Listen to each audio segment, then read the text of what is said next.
I just realised too, I'm wearing a very appropriate shirt for this. You Um, are. yes. Yeah. Let's talk about it. How was that experience?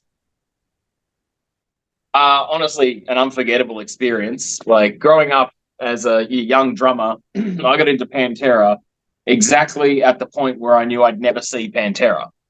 So it was, 2003. I was about 12 years old. So got into Pantera, and then Pantera broke up, and then we all know the story that unfolded after that. So I had to make peace with the fact that I would never see this band in my life that had shaped so much of who I was as just a young metalhead growing up. Like, oh yeah, let's check out this, let's get this band and this band, and then slowly trying to find heavier bands. And then Pantera kind of smashed me in the face. I was like, I didn't know you could do that on drums. So Vinny became a really core person in my early influence as a drummer. And I'd, read, interviews in magazines and stuff about what he did and how he got his kick tone. So back in the day, I couldn't afford to, replace a kick drum skin or anything like that. I was just like a 15, 16-year-old kid. So my kick skin was all messed up. And I just go, well, I'll do what Vinny does. So I got 50-cent pieces and then like sticky taped them into this roll and then shoved them between the pliers of the skins that were all smashed to pieces and sticky taped the whole thing together. And then I just had these 50-cent pieces. So it was all this clicky bass drum that I had. And that was, I'm still in high school doing that. And I'm like, yeah, Vinny's amazing. Still can't play his patterns, but I'll still try and play sounding like Vinny kind of thing. And having the opportunity pop up to say, hey, you want to support, what is the modern day kind of execution of Pantera? It wasn't a yes. It was a, what did you just say to me kind of thing? Do those words even create a sentence that I can translate into my head in this short of a period of time?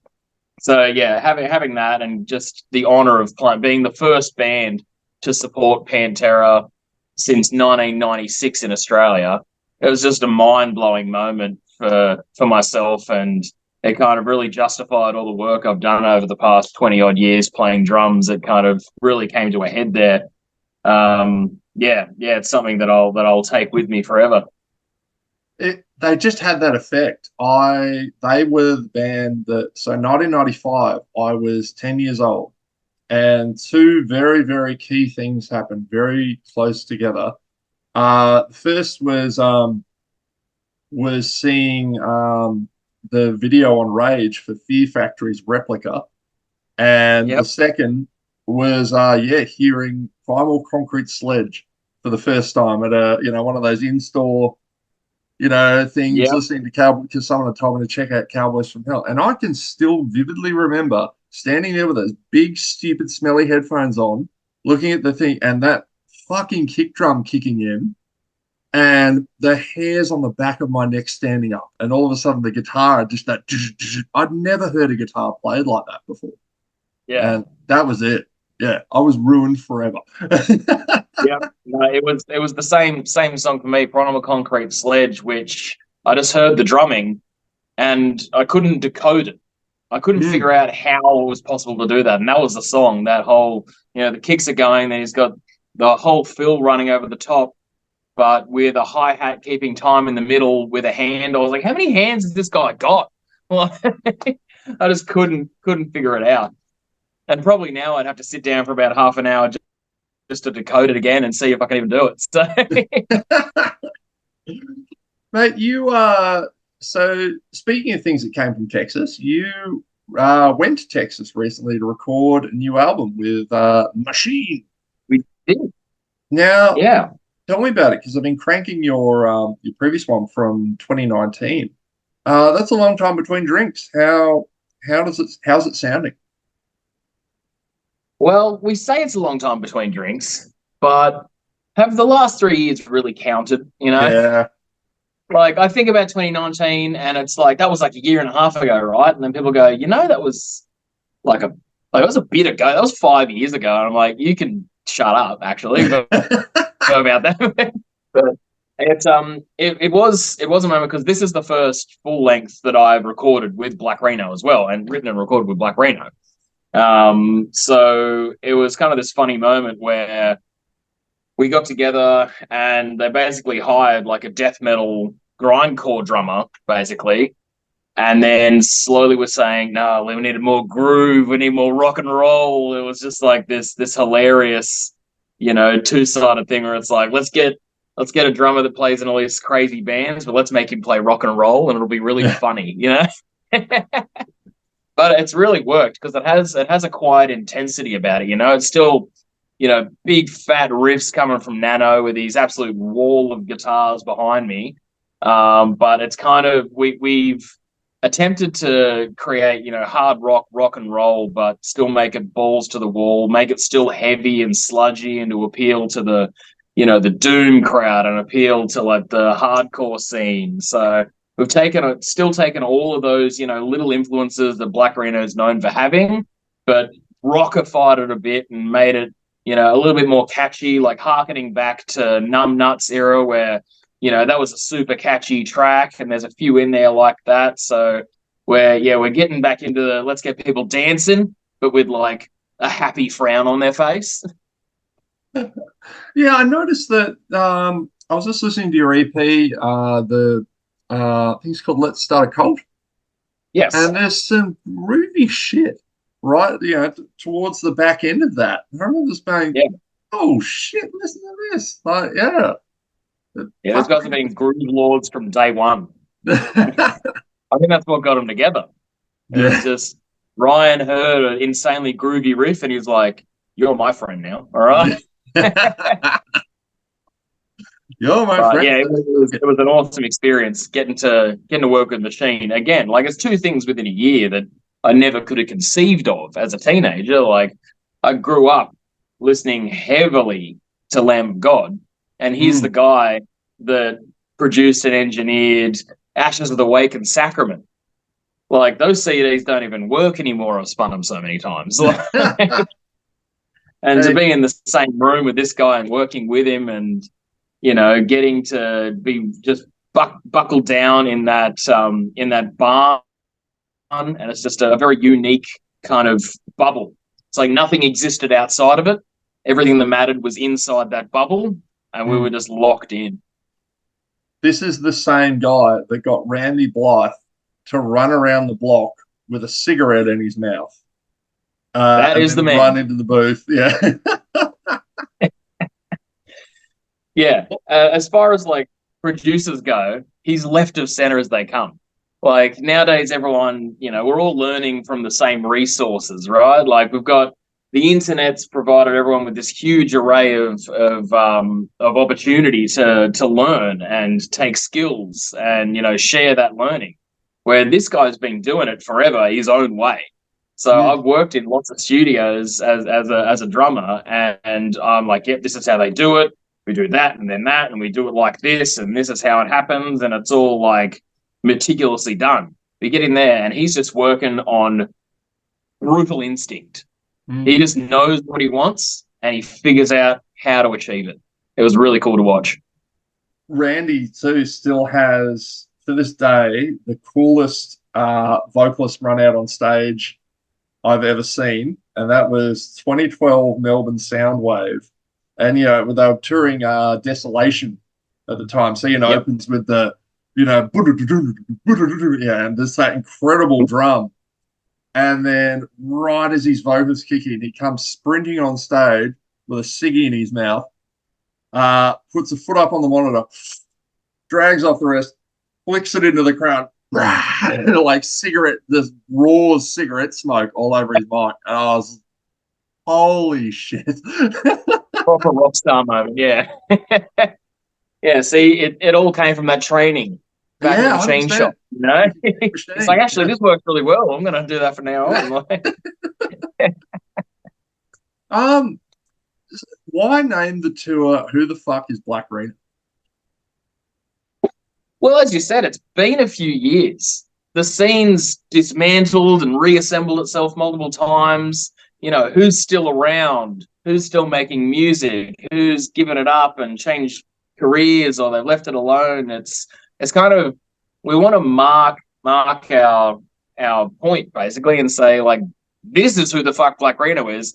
We're getting on the road to remind everyone who we are, so that when we drop an album, they know who made it. You know, we're gonna rock up to your cities. We're gonna make an absolute racket, and when you ask who's making that racket, you'll know it's fucking Black RHENO.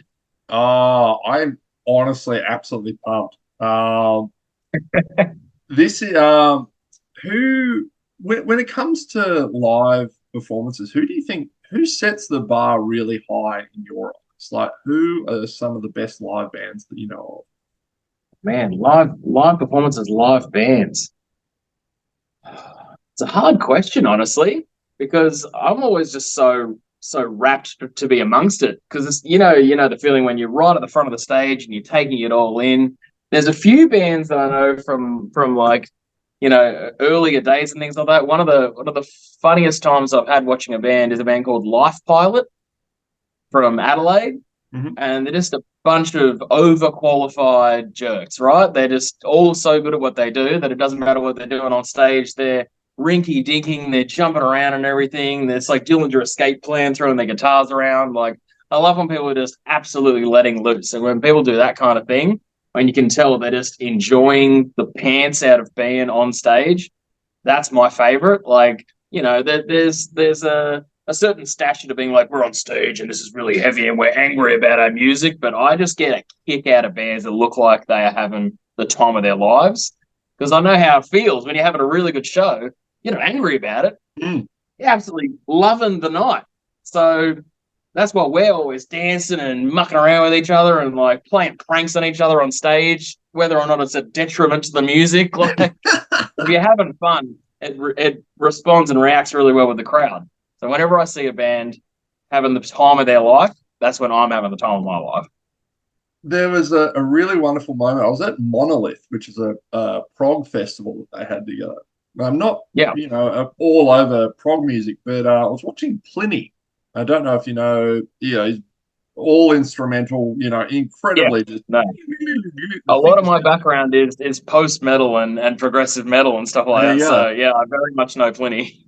There was this wonderful moment while they're playing this just ridiculously complicated shit that he goes over and he just stands there facing his guitarist. And it occurred to me after a while, none of them are looking down and they're actually having like a staring contest to see who looks down first.